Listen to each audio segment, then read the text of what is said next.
Handcuffs are never a sign of something good.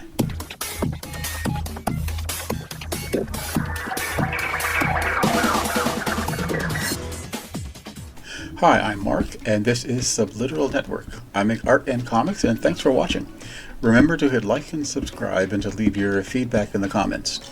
Now, I post art daily, 5 days a week on Instagram, Facebook, and Twitter, and this is a roundup of that work in case you missed it, with a little more detailed description added. You can read my Una the Cave Bunny comics free at radiocomics.com, and please visit my Patreon page if you'd like to support my work. All these links are in my description and bio, and please watch till the end so you don't miss anything. Some of you may remember the late Jim Hardiman, whose Skunkworks comics were pretty popular at a certain time, a few years ago. So at the time, he was having health problems, and Radio Comics had done a tribute book for him that was going to, the profits of which were going to help with his medical bills. So I forget whether I was asked or whether I heard about it, but I did about a 2 or 3 page comic strip for that. So at that point, I really took some time and tried to do as sort of a very nice, detailed, fully complete art that was satisfactory to me, that wasn't on a deadline. And I was really happy with the way these skunk girl hands came out. So as I remember, there were some severe problems as to who got paid what and whether the money was going where it was supposed to go. Like a lot of things, I never knew very much about that. I found out about people's complaints and point of view about the problems later. But I was sort of shielded from that, and I went in, just the idea that I really wanted to do my best work to try to help somebody out, and that was just sort of the way I approached it. But yes, I do love those skunk girl hands. I drew a mini comic called Dory Capshaw and the School for Wicked Girls, and I decided at the outset that I'm going to use only Sharpies in it.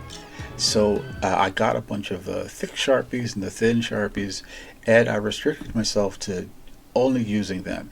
And so I did it for everything, the lettering, the panel borders, all the black line work on the page. So in this panel, Dory is hiding out in the shower at the school trying to sneak a smoke because, smoking is restricted and you can't smoke. So she sneaks down there, smokes a cigarette, and finds out that her teachers are infected with some kind of supernatural horror. So I think you can kind of see by then I was doing a lot more black areas. I was trying to just do black and white with as little hatching as possible because I felt like I was getting much more satisfying results much more quickly that way with a lot less work. So my approach was to use black and white areas and add a little hatching here and there, just to break up the contrast and to maybe add a little depth, make something recede and make something come forward. I did love, and I still do love, drawing with Sharpies because in a way, there's a piece of my brain that doesn't take them seriously as art supplies. It's a weird little thing that I have, so I get really free and creative with them. And because I feel a little more loose, sometimes I can get some better and more exciting results with them. This is Kintrip the Magic Rabbit, a trade paperback done by my friend Sean Howell and illustrated by Phil Gibson. Now I mention it just by way of introducing the post that I made. Sometime during the production of that, Sean was asking me about some of my artistic input or something. He wanted to just kind of have me look at the book and see what I might say about it.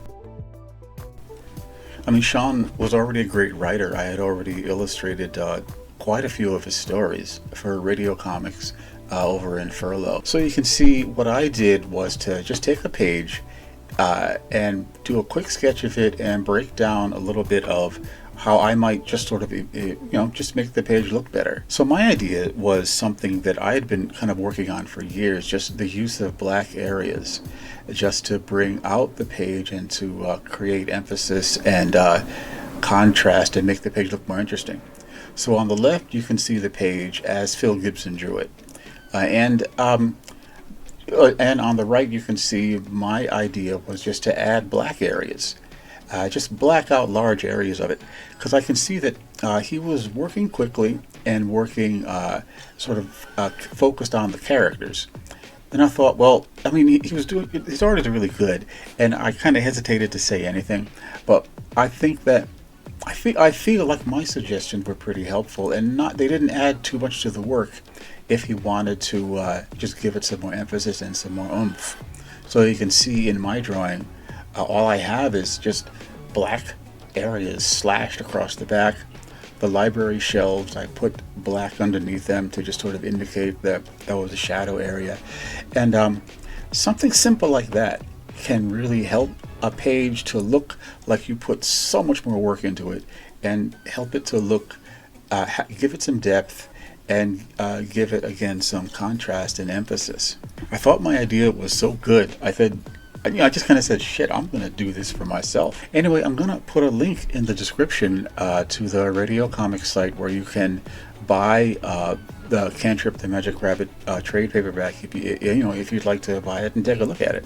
Here is one of my favorite Una the K-Bunny pages, colored in Sketchbook Pro.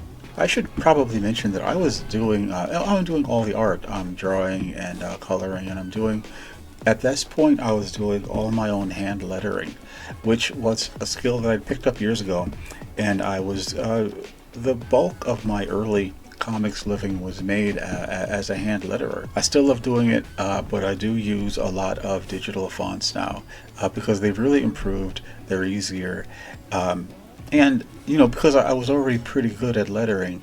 I was really able to get a nice look with some of the computer fonts that were available.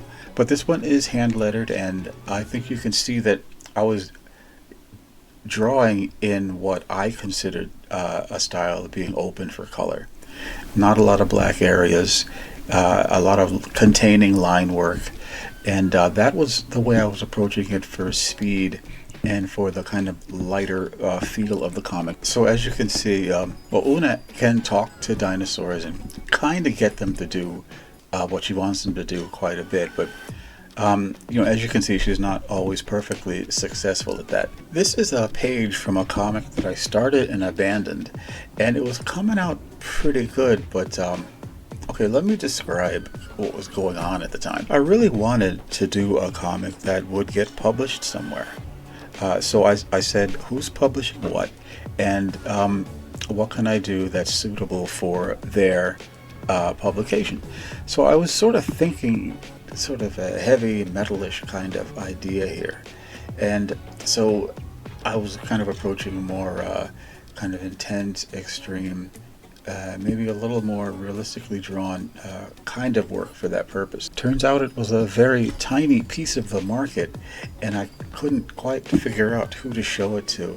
It didn't have that traditional sort of slick superhero look, and it doesn't feel like a European comic. So I was about, I don't know, 6 or 7 pages in, and I just set it aside. I went on to submit work to other companies that did get published, so that was sort of the end of my sort of heavy metal feeling excursion time. I find that a lot of comic artists have this kind of stuff hanging around, half-finished strips, stuff that they started and never finished, along with all the finished work that they've done.